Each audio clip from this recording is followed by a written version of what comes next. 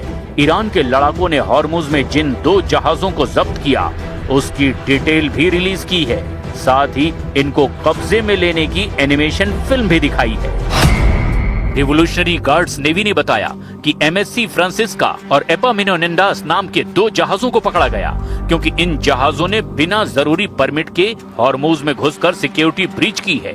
Iran ने आरोप लगाया कि इन जहाजों ने नेविगेशन सिस्टम के साथ छेड़छाड़ की थी। वहीं ओमान से 15 नॉटिकल मील दूर उत्तर पूर्व में लाइबेरिया के झंडे लगे जहाज को ईरान ने गनबोट से दहला दिया। यानी लड़ाई फिर से छिड़ गई है। यूनाइटेड नेशन में ईरान के दूत अमित सईद इरावनी ने धमकी दी कि जब तक ट्रंप के जंगी जहाज ईरान के करीब मंडराते रहेंगे ये युद्ध नहीं रुकेगा। Will it start again? We hope so. We don't know. We are ready for that. It depends on the United States. If they broke the blockade, I think that the next round of the negotiation will take place.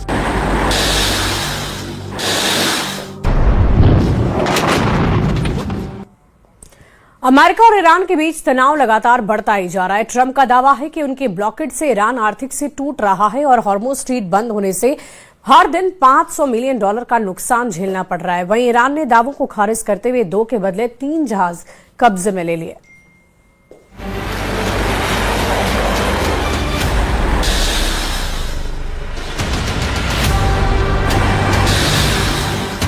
इधर Trump दावा कर रहे हैं कि उनके लगाए blockade से Iran कंगाल हो गया है। ट्रंप ने कहा कि स्ट्रेट ऑफ हॉर्मुज के बंद होने से ईरान आर्थिक रूप से ठहर चुका है। ईरान इसीलिए डील के लिए गिड़गिड़ा रहा है। ट्रंप ने यह भी बताया कि ईरान को हर दिन $500 मिलियन का नुकसान हो रहा है। हालांकि ट्रंप के दावों की धज्जियां उड़ाकर ईरान ने 2 के बदले 3 जहाजों पर कब्जा कर लिया। अमेरिका ने ईरान के ये 2 जहाज कब्जे में ले रखे हैं। एक है तोस्का और दूसरा MT तिफानी। ईरान ने धमकी दी कि हॉर्मुज स्ट्रेट इजराइल के लिए पूरी तरह बैन है। मतलब ईरान और ओमान के बीच 167 किलोमीटर लंबा 40 किलोमीटर चौड़ा हॉर्मुज तेल गलियारा युद्ध का एपिसेंटर बन गया है। कमांडर वहीदी का प्लान ट्रंप को हॉर्मुज फ्रंट पर फंसाए रखना है, जिससे से ज्यादा समय का इस्तेमाल हथियारों को जुटाने में किया जाए। तेहरान में मिसाइलों की परेड निकालकर ईरान ने ये जता दिया कि उसके रॉकेट गोदाम पहले से कहीं ज्यादा भरे हुए हैं। इस बीच सीज फायर एक्सटेंशन बढ़ाने के पीछे भी अमेरिका की दलील सामने आई है।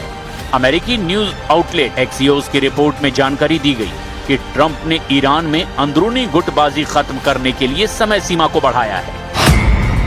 पश्चिमी मीडिया का दावा है कि IRGC के बड़े कमांडरों की मिलिट्री काउंसिल सब कंट्रोल कर रही है। खामनेई ऊपर जरूर हैं, लेकिन उन तक पहुंच के लिए पॉलिटिकल लीडरशिप इस वक्त IRGC और उसकी मिलिट्री काउंसिल पर निर्भर है। सवाल ऐसे में ये है, क्या फैसले IRGC या जनरल अहमद वहीदी ले रहे हैं? तालिबाफ से लेकर अराकची तक सब सीज फायर पर वही रुख आगे कर रहे हैं। जो वाया IRGC उन तक पहुंच रहा है। जनरल वाहिदी का दबदबा ईरान में आज से नहीं है, वो अली खामनेई के भरोसेमंद हैं। उन्हें कमांडर सुलेमानी का खास कहा जाता है। ईरान के इस वॉर कमांडर ने बड़ी जिम्मेदारियां बखूबी निभाई है। जनरल वाहिदी इब्राहिम रईसी के कार्यकाल के दौरान ईरान के गृह मंत्री थे। महमूद अहमदीनेजाद के राष्ट्रपति पद पर रहने के दौरान वाहिदी रक्षा मंत्री के पद पर भी रहे। जनरल अहमद वाहिदी पहले कुद्स फोर्स के कमांडर रह चुके हैं। वो भी कासिम सुलेमानी की इस एलिट यूनिट के कमान संभालने के पहले की बात है। अर्जेंटीना में 1994 में हुए AMIA बम धमाके के मामले में भी इंटरपोल ने वाहिदी को वांटेड करार दिया था।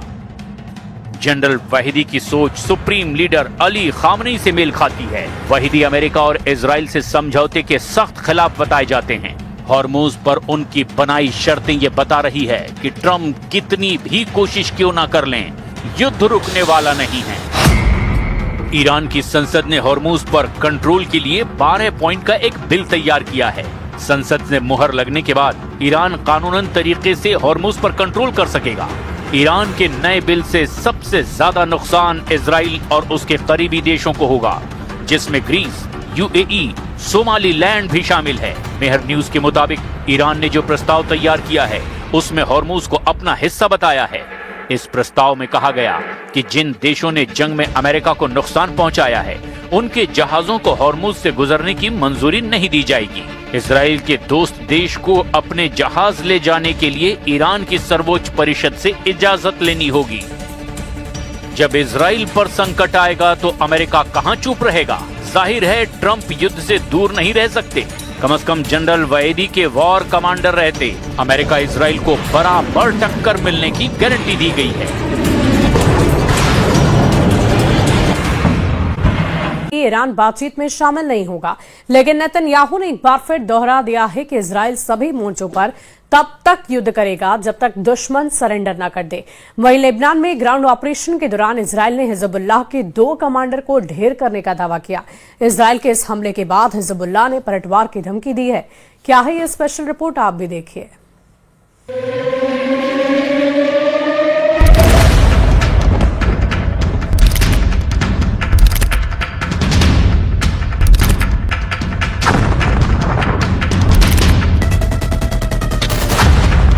जंग नहीं रुकेगी। नेतन्याहू ने अपने मिशन का विस्तार कर दिया है। नेतन्याहू तब भी नहीं रुके थे जब लेबनान में सीज फायर का ऐलान किया गया।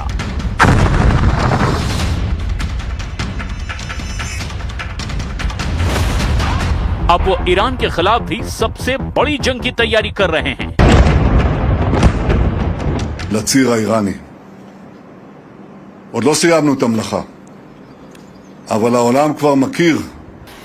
नेतन्याहू की चाल ढाल सब बदल गई है। वो जश्न के कार्यक्रम में भी बुलेट प्रूफ जैकेट पहनकर पहुंच रहे हैं। ये नेतन्याहू के अंदर का डर है या युद्ध का नया संकल्प? लेबनान की जमीन आग से धधक रही है। हिजबुल्लाह के सैकड़ों लड़ाके मारे जा रहे हैं और साउथ लेबनान में इजराइल ने बफर जोन बना दिया है। 40 दिन बाद ट्रंप महायुद्ध और सीज फायर के बीच उलझे हुए हैं, लेकिन नेतन्याहू का इरादा एकदम क्लियर है। कामयाबी लेकिन अब भी कोसों दूर है।